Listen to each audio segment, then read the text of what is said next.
आप देख रहे हैं सत्यहिंदी.com। एक नजर अब तक की सुर्खियों पर। एसबीआई द्वारा मिली इलेक्टोरल बॉन्ड की जानकारी को चुनाव आयोग ने सार्वजनिक कर दिया है। चुनाव आयोग ने कल गुरुवार को अपनी वेबसाइट पर यह जानकारी दो हिस्सों में साझा की।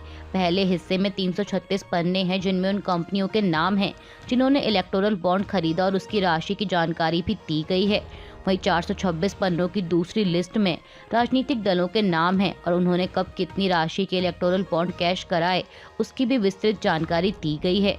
बता दें कि यह जानकारी 12 अप्रैल 2019 से 11 जनवरी 2024 के बीच की है। चुनाव आयोग द्वारा इलेक्टोरल बॉन्ड पर सार्वजनिक किए गए डेटा के मुताबिक एडीआर की एक रिपोर्ट में यह दावा किया गया है कि 16,518 करोड़ रुपए के कुल 28,030 चुनावी बॉन्ड बेचे गए। द हिंदू की एक रिपोर्ट के अनुसार इनमें सबसे अधिक भाजपा को 6,060.5 करोड़ रुपए का चंदा मिला। वहीं टीएमसी को 1,609.50 करोड़ और कांग्रेस को 1,421.9 करोड़ का। मीडिया रिपोर्ट्स के मुताबिक 3 कंपनियों ने सबसे अधिक चंदा दिया है, लेकिन इनमें से 2 कंपनियां ऐसी हैं जो शायद आम लोगों के बीच ज्यादा चर्चा में भी नहीं हैं। लुधियाना की lottery company future gaming and hotel service ने सबसे अधिक 1,368 करोड़ रुपए के बॉन्ड खरीदे हैं। यह कंपनी 2022 में तब चर्चा में आई थी जब ईडी ने इसकी विभिन्न इकाइयों के 409 करोड़ की परिसंपत्तियां जब्त कर ली थीं। वहीं हैदराबाद की मेगा इंजीनियरिंग एंड इंफ्रास्ट्रक्चर ने 966 करोड़ रुपए का चंदा दिया है। तीसरे नंबर पर है मुंबई की कंपनी क्विक सप्लाई चेन, जिसने 410 करोड़ रुपए के बॉन्ड खरीदे। चुनाव आयोग द्वारा इलेक्टोरल बॉन्ड का डेटा साझा किए जाने के बाद कांग्रेस ने इस पर सवाल उठाया है। कांग्रेस ने पूछा है कि साझा किया गया डेटा अप्रैल 2019 से क्यों है, जबकि इलेक्टोरल बॉन्ड की योजना 2017 से शुरू हुई थी। कांग्रेस के वरिष्ठ नेता अमिताभ दुबे ने एक्स पर एसबीआई को टैग करते हुए लिखा कि चुनावी बॉन्ड योजना 2017 में शुरू हुई थी, लेकिन आंकड़े 2019 के बाद के दिए गए हैं।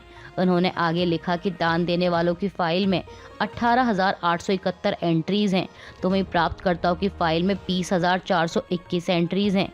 कांग्रेस नेता ने एसबीआई को टैग करते हुए पूछा कि आंकड़ों में ये विसंगति क्यों है।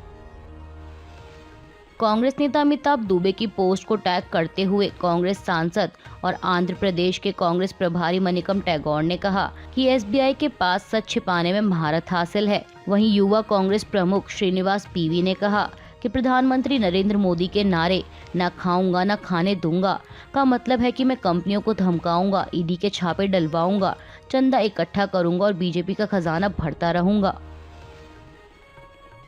पश्चिम बंगाल मेघालय के बाद अब टीएमसी ने असम में भी विपक्षी गठबंधन इंडिया को तगड़ा झटका दिया है। दरअसल कल गुरुवार को टीएमसी ने असम की 4 लोकसभा सीटों पर अपने उम्मीदवारों के नाम का ऐलान किया। टीएमसी ने एक्स पर इसकी जानकारी देते हुए लिखा कि पार्टी अध्यक्ष ममता बनर्जी के मार्गदर्शन में हमें असम में 4 लोकसभा सीटों पर उम्मीदवारों की घोषणा करते हुए खुशी हो रही है। पार्टी ने कोकराझार से गौरीशंकर सरानिया, बारपेटा से अबुल कलाम आजाद, लखीमपुर से घाना कांता चुटिया और सिलचर से राधाश्याम विश्वास को टिकट दिया है। बता दें कि कांग्रेस असम की 14 लोकसभा सीटों में से 12 सीटों पर पहले ही अपने उम्मीदवारों की घोषणा कर चुकी है। साथ ही कांग्रेस ने अपने सहयोगी दल असम जातीय परिषद को डिब्रूगढ़ सीट देने की पेशकश की है, जबकि लखीमपुर सीट पर पार्टी ने अभी कोई फैसला नहीं किया। पश्चिम बंगाल में टीएमसी के बाद अब वाम मोर्चा ने भी राज्य की 16 लोकसभा सीटों पर अपने उम्मीदवारों की पहली लिस्ट जारी कर दी है। बता दें कि दोनों ही राजनीतिक पार्टियां इंडिया गठबंधन का हिस्सा है, लेकिन कांग्रेस के साथ सीटों पर तालमेल ना बैठने के बाद दोनों पार्टियों ने अपने अपने उम्मीदवार मैदान में उतार दिए। वाम मोर्चा के अध्यक्ष विमान बसु ने पार्टी मुख्यालय में आयोजित एक प्रेस कॉन्फ्रेंस के दौरान उम्मीदवारों के नाम का ऐलान किया। उन्होंने बताया कि 16 में से 13 सीटों पर सीपीएम के उम्मीदवार मैदान में होंगे और बाकी 3 सीटें घटक दलों को दी गई हैं। इनमें Balurghat seat RSP, Medinipur seat CPI और Cooch Behar seat forward block के खाते में गई है। सीपीएम के एक नेता ने बताया कि कांग्रेस के साथ तालमेल में होने वाली देरी की वजह से मोर्चा के घटक दल नाराज थे और पार्टी प्रमुख पर दबाव पड़ रहा था। इसलिए गुरुवार को हुई मोर्चे की बैठक में पहली सूची को अंतिम रूप दिया गया। लद्दाख को पूर्ण राज्य का दर्जा देने, छठी अनुसूची में शामिल किए जाने समेत कई और मांगों को लेकर मशहूर एक्टिविस्ट सोनम वांगचुक लेह में 21 दिनों की भूख हड़ताल पर बैठे हैं और आज 15 मार्च को उनकी भूख हड़ताल का 10वां दिन है। इस बीच हड़ताल के 9वें दिन कल गुरुवार को सोनम वांगचुक ने एक्स पर एक वीडियो पोस्ट कर फिर दोहराया कि मैं अब भी बिल्कुल ठीक हूं और कई हफ्तों तक चलने के लिए तैयार हूं। उन्होंने कहा कि सर्द हवाओं के साथ आज शाम बहुत ठंडी है। आज अनशन के लिए रिकॉर्ड बड़ी संख्या में करीब 1800 लोग मेरे साथ शामिल हुए और एक बार फिर नेताओं ने इस बात पर निराशा और अविश्वास व्यक्त किया कि सरकार उन लोगों के साथ कैसा व्यवहार कर रही है जिन्होंने 1948 से 1962 से लेकर 1965, 1971, 1999, 2020 तक यहाँ लड़े गए हर युद्ध में स्वेच्छा से सैनिकों जितनी महत्वपूर्ण भूमिका निभाई है। एमएसपी की कानूनी गारंटी समेत अन्य मांगों को लेकर 13 फरवरी से आंदोलन पर बैठे किसानों ने कल गुरुवार को दिल्ली के रामलीला ग्राउंड में महापंचायत की। इस महापंचायत का आयोजन संयुक्त किसान मोर्चा और ट्रेड यूनियनों ने मिलकर किया। पंचायत के दौरान किसान नेताओं ने एमएसपी के लिए गारंटी कानून लाने की मांग की और हरियाणा, पंजाब के शंभू और खनौरी बॉर्डर पर बैठे किसानों पर पुलिस की कार्रवाई की निंदा की। संयुक्त किसान मोर्चा के नेता डॉक्टर दर्शन पाल ने कहा कि आगामी लोकसभा चुनाव में किसान बीजेपी नेताओं को गांव में नहीं घुसने देंगे। वहीं किसान नेता राकेश टिकैत ने कहा कि इस महापंचायत से सरकार को संदेश मिल गया है कि किसान इकट्ठा हैं और भारत सरकार बातचीत का समाधान करे। उन्होंने कहा कि यह आंदोलन खत्म नहीं होगा। जिस तरह उन्होंने बिहार को बर्बाद किया, वहाँ मंडियां खत्म कर दी, वैसे ही पूरे देश को बर्बाद करना चाहते हैं।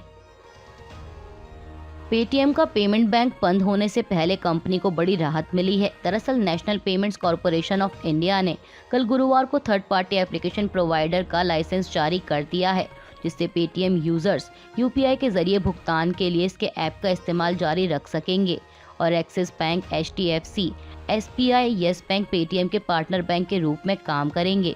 आपको बता दें कि बड़ी तादाद में केवाईसी उल्लंघन के मामलों की वजह से आरबीआई और नियामक संस्थाओं को संदेह था कि पेटीएम मनी लॉन्ड्रिंग के मामले में संलिप्त हो सकता है। इस वजह से आरबीआई ने पेटीएम के पेमेंट्स बैंक के ज्यादातर ऑपरेशनों पर रोक लगा दी थी और निर्देश दिया था कि 15 मार्च से पेटीएम पेमेंट्स बैंक का संचालन बंद हो जाएगा।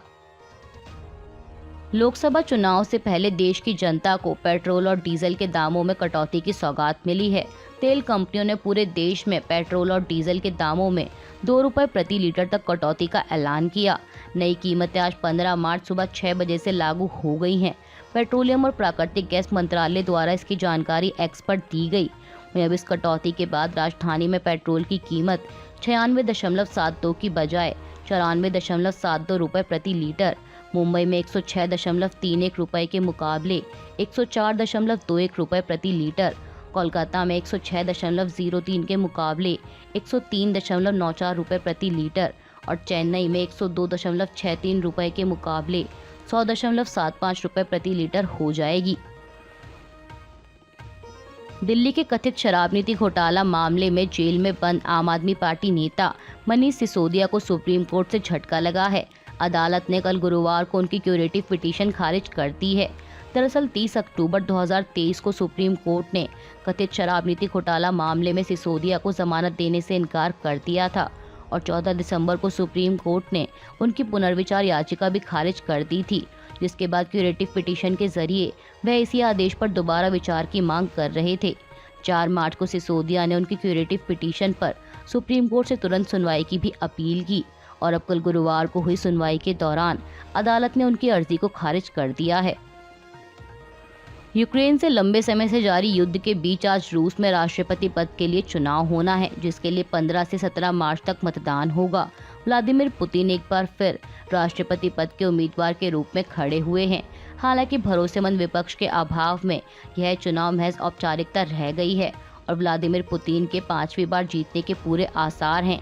मीडिया रिपोर्ट्स के मुताबिक कहा जा रहा है कि पुतिन 5वीं बार सत्ता में लौटेंगे। समाचार एजेंसी एएफपी के अनुसार रूस के सबसे पूर्वी इलाके कामचटका प्रायद्वीप में स्थानीय समय के अनुसार शुक्रवार की सुबह 8 बजे से मतदान शुरू हो गया है। वहीं इससे पहले राष्ट्रपति पुतिन ने गुरुवार को रूसी मतदाताओं से अपील की कि वे देश के लिए मुश्किल की इस घड़ी में उन्हें वोट दें। इजराइल और हमास में जारी युद्ध के बीच फिलिस्तीन को उसका नया प्रधानमंत्री मिला है। राष्ट्रपति महमूद अब्बास ने लंबे समय तक अपने आर्थिक सलाहकार रहे मोहम्मद मुस्तफ़ा को फिलिस्तीनी प्राधिकरण का अगला प्रधानमंत्री नियुक्त किया है। बता दें कि 26 फरवरी को मोहम्मद साताइहे के इस्तीफे के बाद ये पद खाली था। मुस्तफ़ा की नियुक्ति ऐसे समय पर हो रही है जब गजा में जारी युद्ध के बाद फिलिस्तीनी प्राधिकरण की भूमिका में बदलाव लाने की अमेरिका की योजना है। अमेरिका चाहता है कि गजा में युद्ध खत्म होने के बाद हमास की जगह वहां फिलिस्तीनी प्राधिकरण को सत्ता संभालने की जिम्मेदारी मिले। हालांकि अमेरिका की इस योजना का इजराइल के प्रधानमंत्री बेंजामिन नेतन्याहू कड़ा विरोध कर रहे हैं। बता दें कि मुस्तफ़ा ने 2014 में गजा पर इजराइल के हमले के बाद भी उसके पुनर्निर्माण में अहम भूमिका निभाई थी। स्टॉक मार्केट आज शुक्रवार 15 मार्च को नेगेटिव नोट पर खुली है, जहां निफ्टी 22,100 के पास कारोबार कर रहा है तो वहीं सेंसेक्स 72,900 पर आ गया है। बता दें कि इससे पहले गुरुवार को सेंसेक्स 335 अंक चढ़कर 73,097 पर बंद हुआ था। बात करें बैंक निफ्टी की तो बैंक निफ्टी भी 31 अंक फिसलकर 46,758 के लेवल पर ट्रेड कर रहा है। इस वक्त शेयर बाजार में पिछले कुछ महीनों से जारी वृद्धि पर तगड़ा ब्रेक लगा है।